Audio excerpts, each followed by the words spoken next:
However, make a special note of the two words, take advantage. That is what we must learn to do. Take advantage. Just because spring comes is no sign you're going to look good in the fall. You must do something with it. In fact, everyone has to get good at one of two things, planting in the spring or begging in the fall. So take advantage of the day. Take advantage of the opportunity. And read every book you can get your hands on to learn how to take advantage of the spring. And one more thought, get busy quickly on your springs, your opportunities. There are just a handful of springs that have been handed to each of us. Life is brief even at the longest. The Beatles wrote, "Life is so short." And for John Lennon on the streets of New York, it was extra short. But it is short. Elton John sings, "She lived her life like a candle in the wind." They will take it, unless you prevent it. And that is the third major lesson to learn. Major skill to develop. Preventing the intruder from taking the good. Here are two key phrases to consider under the third major lesson. Number one, all good will be attacked. That's the first phrase. On this planet, all good will be attacked. And don't press me for a why. I was not in on some of the early decisions, so I don't know why. All I know is, it's true. Let reality be your best beginning. Every garden will be invaded. Not to think so is naive. Here's the second phrase. All values must be defended. Social values, political values, friendship values, marriage values, family values, business values. Every garden must be tended all summer. If you don't develop this skill, you will never wind up with anything of value. Last is the fourth major lesson in life to learn. Learn how to reap in the fall without complaint. That's number 4. Take full responsibility for what happens to you. It is one of the highest forms of human maturity, accepting full responsibility. It's the day you know you have passed from childhood to adulthood, accepting full responsibility. And learn how to reap in the fall without apology. Without apology if you have done well, and without complaint if you have not. That's the best of human maturity. I'm not saying it's easy. I'm saying it's the best.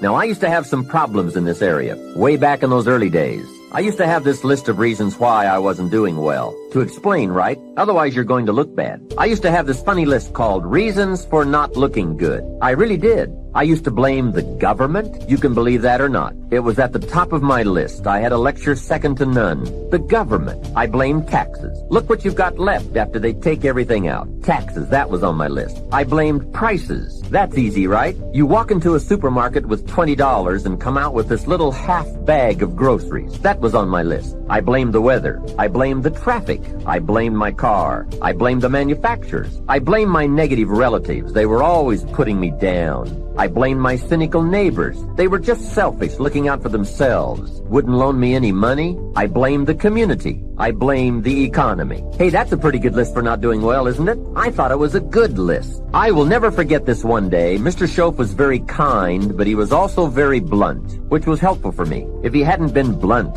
I would have missed some things. On this particular day, with a kind of question mark look on his face, he said, "Jim, just out of curiosity, tell me how come you haven't done well up until now?" Excellent question, right? Well, so I wouldn't look too bad, I decided to go through my list. How I ever had the nerve to do that, I don't know, but I did. I went through the whole list. The government, taxes, prices, everything. He was very patient and let me go through it all. When I finished, he looked over my list very carefully and said, "Mr. Rohn, big problem with your list. You aren't on it." How brilliant and how true. When I went to work for him a few months later, I learned very quickly to tear up my list of reasons for not looking good and threw it away. And then I got a fresh piece of paper and I put one word on it. Me. There's a Black Heritage spiritual that says, "It's not my mother nor my father, nor my brother nor my sister, but it's me, O Lord, standing in the need of prayer."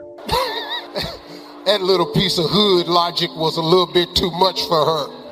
People live wonderful lives with multiple degrees. Well, I'm not one of them. You've got to write everything down, y'all. It's an amazing thing. And let me tell you something else. Can I tell you something else? You do not have to change who you are to be successful. You have to change some things about you, but you don't have to change who you are. God created you very, very unique. I don't know if you all know this, but it's about how many people on earth? What's the number? About 7 billion? Listen to this. Do you know it's 7 billion people on earth? Ain't none of us got the same fingerprints. Who do that? Who can make 7 billion patterns and ain't none of them just alike? That's your God, your creator. That's how unique he made you. He made you so unique, you got your own set of fingerprints. It's probably been, I don't know, some billions of people that already died. I don't know. I'm just glad I ain't one of them. Billions of people have died. Guess what? Ain't none of them had the same fingerprint either. God made you uniquely you. See, I'm who I am. I don't use proper grammar. That ain't my thing. You know, when I got on talk show at NBC, you know, they sent this lady to work with me. What is it? A linguist? That's my son right there. I got him college educated because I ain't. See, I got money. So everything I ain't, I hire who is. And so they hired this linguist to work with me. And she came in and set her books down in my office. I said, ma'am, who are you? She said, I'm your linguist coach. I said, oh, cool. I always wanted to make that kind of spaghetti. This is a true story. This is not a joke. This is really a true story.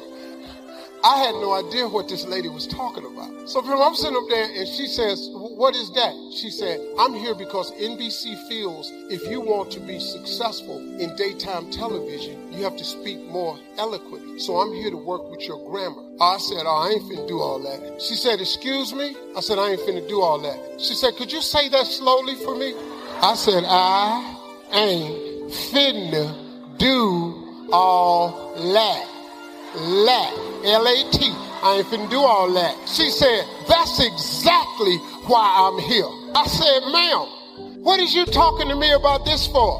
She said, because your grammar won't sustain a television show on daytime TV. And so I'm here to help you become more grammatically correct. I said, oh, ma'am, you wasting your time. I ain't even bothered with all that. She said, excuse me? I said, I ain't really bothered with all that. She said, could you say that for me slowly? Sure can. I ain't really, I ain't really about all that and I ain't with it. She said, oh my God, this is worse than I thought. Now I'm enjoying myself because I'm really not fitting to do this class with you. I promise you I'm not. Oh, this white lady. Ooh. Mr. Harvey. Oh, that's cute. Stomping don't really scare me. I've been shot before. That don't. Mr. Harvey. Woo. I tried to act surprised. Mr. Harvey. Woo.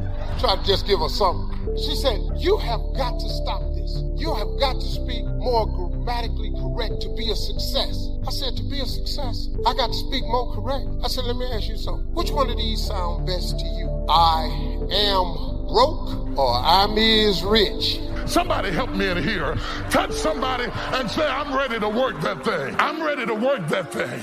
I'm ready to work that thing. I'm ready to come up out of my fear and my doubt and my worry. I'm ready to work that thing. I'm ready to work every day and every opportunity and every door he opens. I'm ready to work that thing. I'm ready to work that thing. In fact, touch 3 people and say, work that thing, work that thing, work that thing. Work it. Work it in the mission fields. Work it in the church. Work it in the ministry.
Work it in the music department. Work it in the children's ministry. When you get back to your church, work that thing. It may not be big like this, may not have all the equipment like this. You may not have a lighting system. All you got is a flashlight. But baby, work that thing, work that thing, work.